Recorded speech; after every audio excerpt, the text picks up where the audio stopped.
Assalamualaikum warahmatullahi wabarakatuh.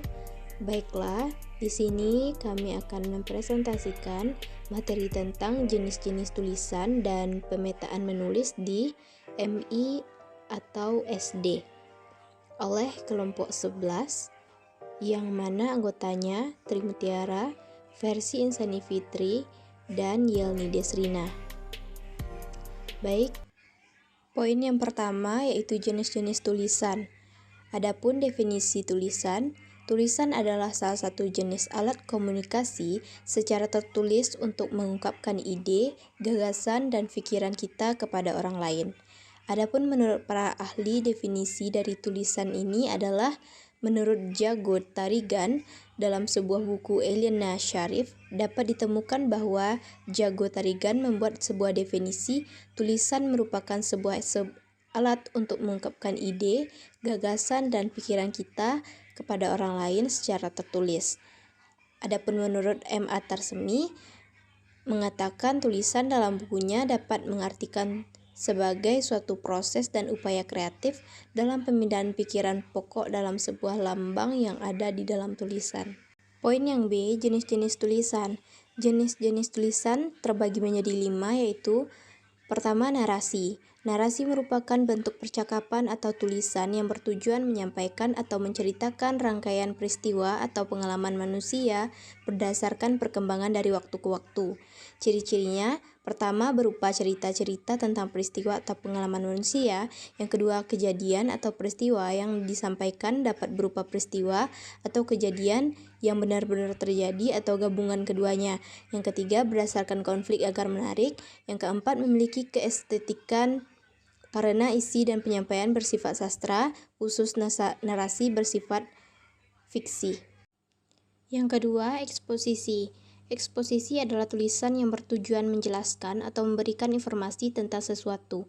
Eksposisi merupakan tulisan yang sering digunakan untuk menyampaikan uraian ilmiah, seperti makalah, artikel, kabar berita, dan lain sebagainya. Ciri-ciri eksposisi yaitu, pertama berupa tulisan yang memberikan pengertian dan pengetahuan. Kedua, menjawab pertanyaan tentang apa, mengapa, kapan, dan bagaimana. Yang ketiga, disampaikan dengan bahasa lugas dan dengan bahasa yang beku. Yang keempat, menggunakan nada netral, tidak memihak, dan memaksakan sikap penulis terhadap pembaca. Yang ketiga, deskripsi. Deskripsi adalah tulisan yang tujuannya memberikan perincian atau detail tentang objek sehingga dapat memberi pengaruh pada sensitivitas dan imajinasi pembaca atau pendengar, bagaikan mereka ikut lihat, mendengar, merasakan, atau mengalami langsung objek tersebut. Ciri-cirinya yang pertama lebih berupaya memperlihatkan detail atau perincian tentang objek. Yang kedua, lebih bersifat memberi pengaruh sensitivitas dan membentuk imajinasi pembaca. Yang ketiga, disampaikan dengan gaya yang memikat dan dengan pilihan kata yang mengunggah. Yang keempat, lebih banyak memaparkan tentang sesuatu yang dapat dilihat, didengar, dan dirasakan sehingga objeknya pada umumnya benda, alam, warna, dan manusia. Yang keempat, argumentasi. Argumentasi adalah tulisan yang bertujuan meyakinkan atau membujuk pembaca tentang kebenaran pendapat atau pernyataan penulis. Tujuan dari argumentasi ini yaitu untuk meyakinkan orang lain dengan jalan pembuktian, alasan serta ulasan secara objektif dan meyakinkan.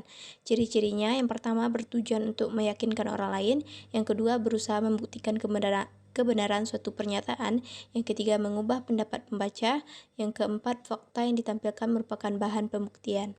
5. Persuasi. Persuasi adalah karangan berisi paparan berdaya ajuk ataupun berdaya himbauan yang dapat membangkitkan ketergiuran pembaca untuk meyakini dan menuruti himbauan implisit maupun eksplisit yang dilontarkan oleh penulis. Ciri-ciri persuasi yang pertama, persuasi meyakinkan pembaca untuk melakukan atau mempercayai yang ditulis oleh penulis, berusaha mengajak dan membujuk.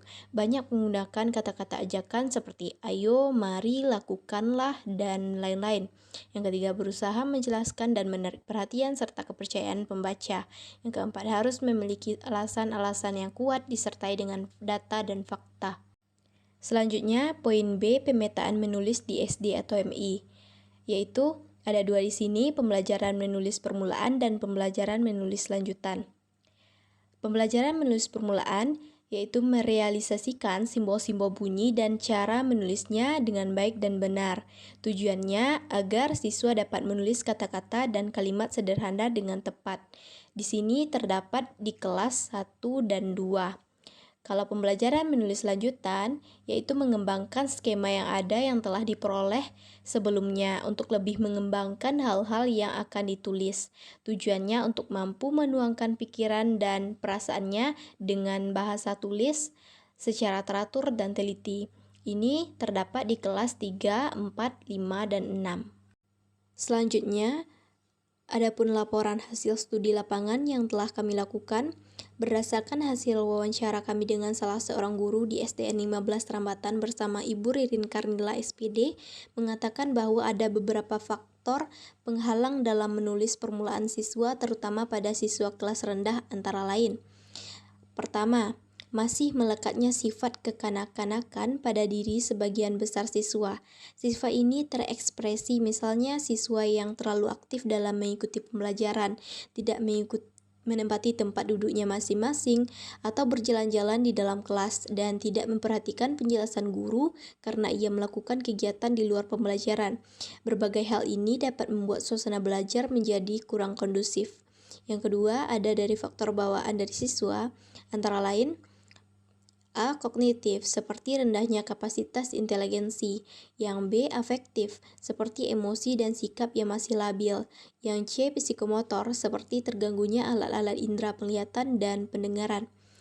Yang selanjutnya yang ketiga, media pendukung pembelajaran yang digunakan oleh guru di sini masih sangat sederhana dan terbatas pada media non-elektronik. Guru di sini belum bisa menggunakan media pendukung berbasis IT. Dapat dikatakan media yang digunakan guru masih berupa buku pendamping dan buku paket, sehingga membuat siswa cepat merasa bosan dan jenuh. Yang keempat, faktor penghalang dari luar terutama dalam menulis siswa. Adanya lingkungan sekolah yang kurang memperhatikan sarana dan prasarana pendukung di dalam kelas. Yang kelima, di lingkungan keluarga, seperti kurangnya perhatian orang tua, siswa terhadap perkembangan belajar anaknya di sekolah dengan berbagai alasan, ketidakharmonisan hubungan orang tua, dan rendahnya tingkat kehidupan ekonomi keluarga siswa tersebut. Jadi, solusi yang dapat dilakukan, yang pertama, kalau faktor penghalang internal yang disebabkan sifat kekanak-kanakan perlu diupayakan dengan memberikan peringatan kepada siswa dan menciptakan kegiatan menyanyi atau kegiatan bertepuk tangan, seperti tepuk ganda atau tunggal. Jadi, sebenarnya guru telah berusaha mengolah kelas sevariatif mungkin. Guru juga memberikan motivasi kepada siswa berupa pujian. Yang kedua, terbatasnya media pendukung yang digunakan dalam pembelajaran dapat diupayakan dengan cara memaksimalkan penyampaian materi oleh guru kepada siswa. Yang ketiga, guru dapat mengenalkan lingkungan perpustakaan sebagai wahana belajar di luar kelas. Yang keempat, faktor orang tua yang kurang perhatian terhadap perkembangan anaknya dapat dilakukan dengan cara diadakannya forum pertemuan secara terjadwal antara orang tua dengan guru secara periodik. Gunanya untuk memberitahu dan mengingatkan orang tua atas kerjasama dalam memantau kemajuan dan mendorong anak mereka dalam belajar. Demikianlah presentasi dari kelompok 11. Mohon maaf jika ada kesalahan. Terima kasih. Wassalamualaikum warahmatullahi wabarakatuh.